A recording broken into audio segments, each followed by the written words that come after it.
examiner of electronic evidence under the Information Technology Act. But will private litigants know who is this expert? Do they exist? Will each piece of evidence be certified? And again here, please notice, the hash value is stated. So, I would like to leave and I would like to end with these questions, but this is the natural evolution of the law. This is how law evolves.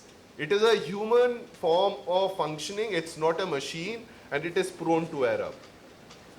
In 2015, I was part of a constitutional challenge to Section 66A of the Information Technology Act.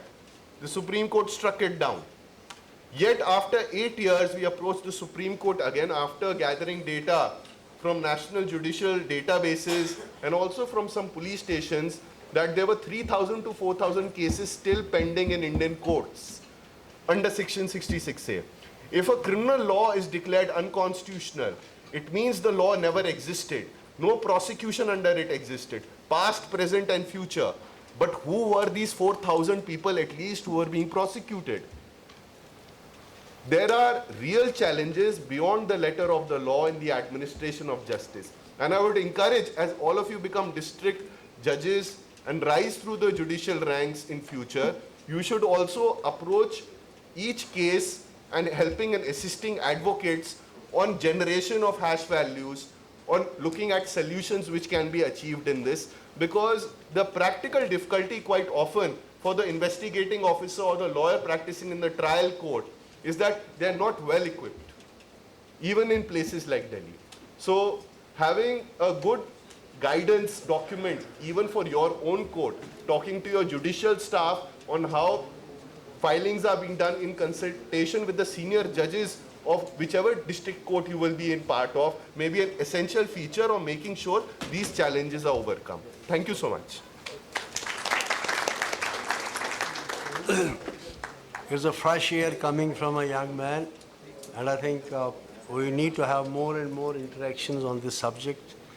We are old generation lawyers. It will take a lot of time to understand what he said, but I think we should repeatedly hear his videos. Are you on the YouTube? Yeah, but that's a little political.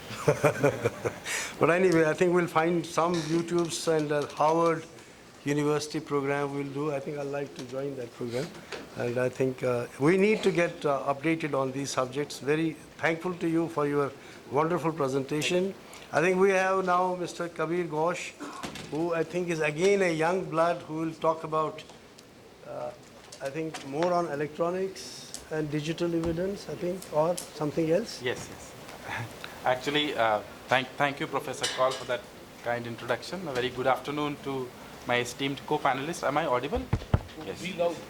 Yeah. Ladies and gentlemen and respected dignitaries, my deepest thanks to the Directorate of Training to invite me today to this session. Firstly, I would like to echo Professor Kaul's comment when he said that there was absolutely no... Can you hear him? No. Yes, I think. Hear Dr. Kabir? Okay. May I request Mr. Ghosh, can you move on to the Yes. podium? Okay, Or if this is... You can come to my place. Yeah, it's fine. Yeah, I think I'm audible. Yes. So first of all, I was just saying that I completely echo Professor Kaul's opinion when he said that the Evidence Act actually did not require a complete overhaul and an amendment would suffice. In fact, the Evidence Act is one of the most well-drafted laws ever to have been drafted in India and which were enforced. Now, the testament to that is it has stood about 150 years with the minimal of changes. And in fact, I was going through S.C. Sarkar's evidence commentary, which is a locus classicus on the subject. And he's talking about a probable amendment to Section 27 of the old Evidence Act, which is basically a person confessing something to the police. And he mentions that there is a requirement for an amendment, but then he also mentions that while Section 27 requires to be amended, only a person of the eminence of Sir James Stephen can make an attempt. So that is the level. In fact, Sir James Stephen does not, he is also the person who's responsible for the enactment of the Indian Contract Act, which is also in vogue. So, I mean, in one sense, it's not goodbye Evidence Act is still there. I mean, Mr. James Stephen is certainly there. It took 50 years to do it. They took 50 And in years fact, to do it. you should look up on the life of James Stephen. He's had quite an interesting life, and he struggled quite a bit, even when he went back to Britain. Now, although the broad overview of the Act has already been discussed very, very exhaustively, so there's not a lot for me to add on, but I'll just be very, very brief. So the very first provision which has been changed will start with Section 1. They have extended the territorial limit to beyond in India, which is very important considering the kind of digital evidences that we rely upon today. So that's the extraterritorial jurisdiction that has been added. It is also reflected in Section 52 of the Act, where now courts are mandated to recognize laws which have extraterritorial jurisdiction, including agreements which India is part of in the international arena. Now, the concept of documents and the introduction of electronic evidence and digital evidence as part of documents, they have already been addressed very well before me, so I'll just not delve into the subject, but I'll just right now jump into the question of admissibility of electronic evidence and how this concept of Apar had mentioned before that the Supreme Court has on an occasion been kind of jumped from one end to the other when it came to the admissibility portion of electronic evidence and the mandate that Section 65B has. So since that part is extremely relevant, I'll just go about explaining that aspect. When it started with the case of Navjot Sindhu in 2005, when the question was whether call records could be admitted before the court without or in the absence of a Section 65B certificate, and the court said yes. Then the court moved on to 2018 in the case of Shafi Mohammed, where again the court held that the condition of Section 65B certificate can be relaxed in the interest of justice. Now, of course, the law that holds is Arjun Panditrao Kotkar, which came in 2020, and that holds the field today, which says that Section 65A and B completely hold the field when it comes to the admissibility of electronic evidence, and in each case, you must have a certificate annexed to that. Now, one issue which I have with the Evidence Act or the BSA now is a general agenda or general mindset while drafting the BSA that it is in fact a criminal evidence act, when in fact the Evidence Act or the BSA now deals with both civil and criminal. In fact, this is also reflected if you just have a look at Section 170, which deals with the repeal portion. You will see, and I'm just quoting it, notwithstanding such repeal, if immediately before the date on which this adheniyam comes into force, there is any application, trial, inquiry, investigation, proceeding, or appeal pending. Now the important word that they have left out, and which they could have easily included, is the simple word of suit. The word suit. Now, although we understand that a trial also includes a civil trial, but this just gives an idea. And having a separate Criminal Evidence Act is not in fact an alien concept. The Canada and the UK already have a separate Evidence Act insofar as criminal proceedings are concerned. So that is the third aspect I'd like to point at. Of course, the last aspect that I wanted to speak on, because the other areas have already been covered, is where inclusion of the proviso in Section 165 when it comes to the production of documents. I think Mr. Ali just had it in his slide, where now communications between ministers and the minister or the president have been excluded. Now, this is a very new provision. It was not there earlier. And we will have to see how this is seen, obviously, by the High Court or by the Supreme Court, or how this is actually, because to an extent, that it limits the judicial oversight into administrative decisions. Basic feature, So, judicial review. yes. So with that, these are the brief points I just wanted to make because most of the other aspects have been covered. So thank you very much. Thank you very much. I think he has brought in the debate from Navjot to Pandit and the role of the judges, the impossibility that was talked about in Shafi Mohammed.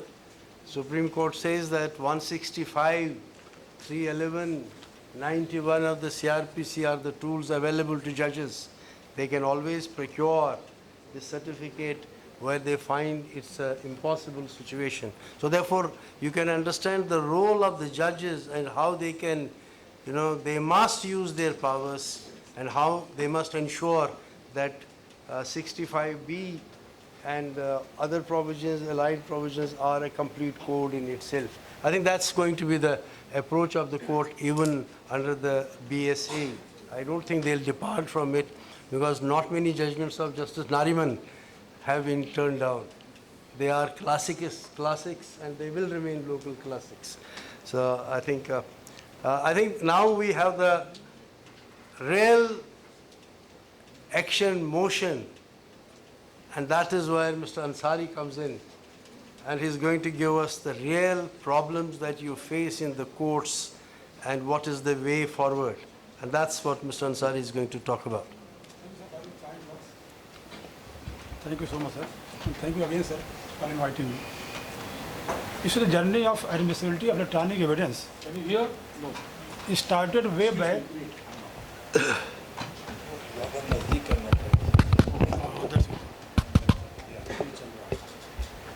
So the journey of admissibility of electronic evidence started way back with the Parliament case, Nojit Singh Sidhu.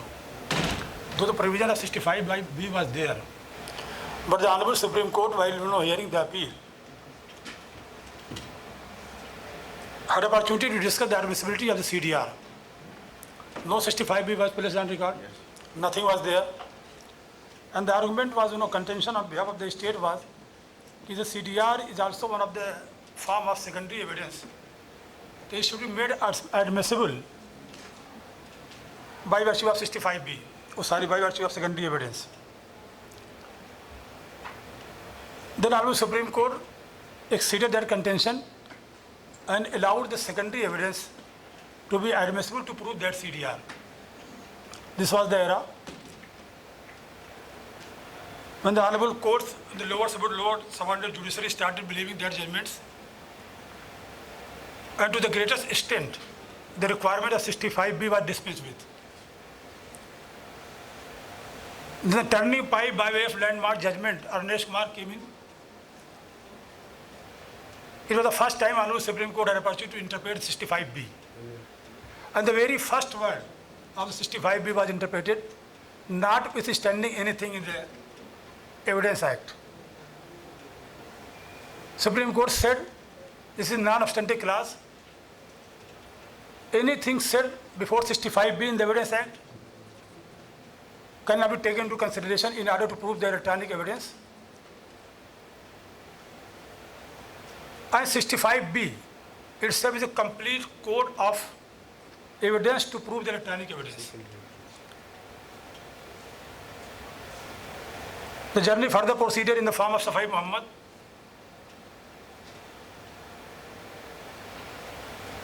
Then Supreme Court had to retain the finding that there can be a situation where the requirement of 65B can be relaxed. Even if you wish to prove 65B, electronic evidence, which is in the position of your adversary or the opposite party, you need to resort to the London magistrate to seek the order to direct him to produce the certificate. This was the ratio of the Safai Muhammad.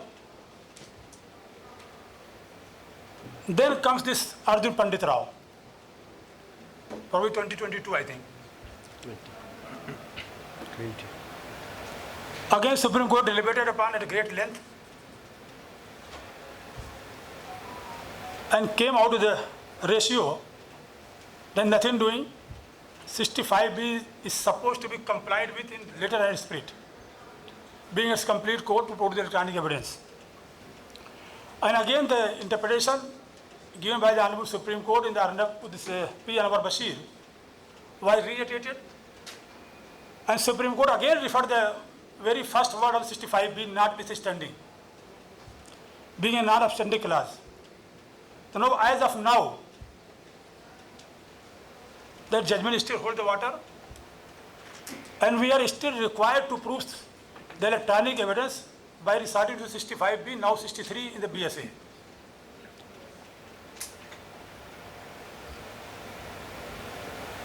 Since I share the burden of proving the electronic evidence in the court, being a representative of the state, my biggest worry is the amendment which has been brought by way of this BSA. And the problem starts from the definition of the document under the interpretation clause 2. Yes.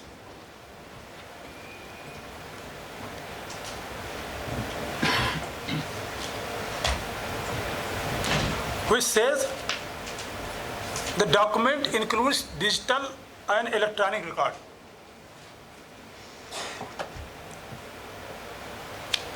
And the illustration has been provided which says electronic record on emails, server logs, documents on computer, laptop or smartphone, messages, website, locational evidence, and voice mail message stored on digital devices or documents. Even the video recording on the mobile phone may also qualify as a documentary evidence.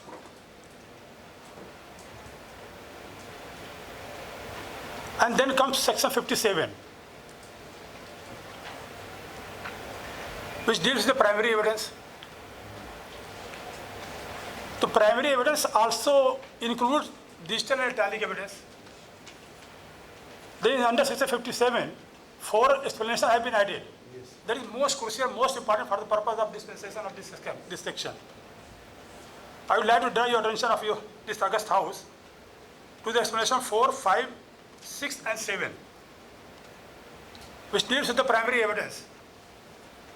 Explanation 4 says, where an electronic or digital record is created or stored, and such storage occurs simultaneously or sequentially in multiple files, each such file is primary evidence. There is a multiplicity of the files of digital electronic record which has been stored. That is again can be considered as a primary evidence. No issue here. The second explanation, system 5 says, where an electronic or digital record is produced from proper custody. Normally what we understand from the term proper custody is something has been produced from the custody which was legally impotent to hold that in his possession or in its possession. For example, something has been produced by the record, what do you call this is, registrar office, ROC, record of companies. That is considered as something produced from the proper custody. So that electronic or digital record produced from the proper custody can still be said to be primary evidence by virtue of explanation 5 to 57. Then the third explanation, explanation 6, says where the video recording is simultaneously stored in electronic form or transmitted or broadcast or transferred to another, each of the file stored recording is primary evidence. I record something, I recorded a video footage of an accident on the road, and I transferred it to my friend. I lost my mobile phone, but the videos I transferred to my friend can be considered as primary evidence by virtue of this explanation. Then the last explanation added to the section 57 is this. Where an electronic or digital record is stored in multiple storage spaces in the computer resources, each such automated storage, including temporary files, is primary evidence.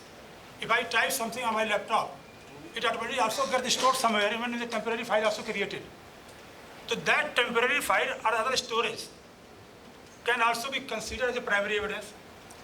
There is no issue to that effect, to that extent.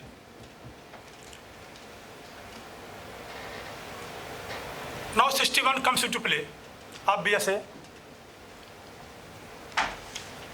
That is the problem. Which even 45 the other previous sections.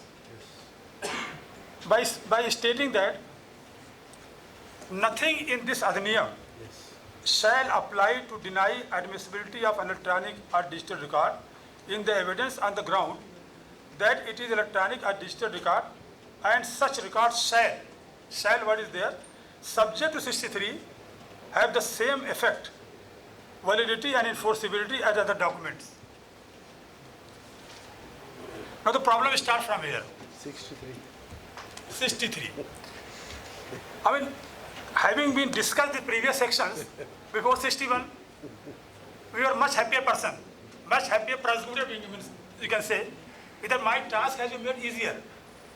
Now I'm in a better position to prove that electronic and digital record in the court. But when I start reading 61, then I got disappointed. What kind of amendment has been made in this? That's the biggest worry, just being a prosecutor, being one of the stakeholders who produces the electronic evidence in the court. Nothing in this adhiniyam shall apply. If I say something, I have recorded something in my mobile phone and go before a magistrate or London Session Court, you see, there is original footage. You see, primary evidence. Do I need to produce something more to prove its admissibility? The answer should be no. But the answer is otherwise. Yes. That's what is the problem. That's the issue, sir. This has to be resolved. But how do you conduct trial? You see, that's the biggest challenge we are going to face by virtue of this amendment. Then 63 comes. Notwithstanding, same parameter area. Notwithstanding anything contained in the adhiniyam, any information contained in the electronic record which is printed on paper, is stored, recorded. Though you again say printed on paper, explanation. Printed on paper, is stored, recorded or copied in optical and magnetic fibers, semiconductor, etc., shall be admissible in proceeding without further proof or production of original as evidence, and any contents of the original of any fact stated therein of which direct evidence would be admissible. The condition laid down in subclass 2 have still to be complied with by virtue of section 63 through the certificate.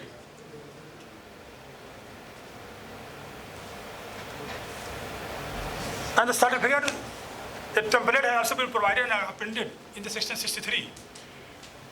Now there is to be one certificate. The person responsible for the electronic devices could produce the certificate, and that certificate could have been produced before the court for admissibility. Now the certificate has to be issued by two persons. Expert also. An expert. I highlighted this aspect. Who's the expert? An expert. The word an expert is there, not the expert. Yes. The expert refers to 79 of ITA. Yes. But here the an expert.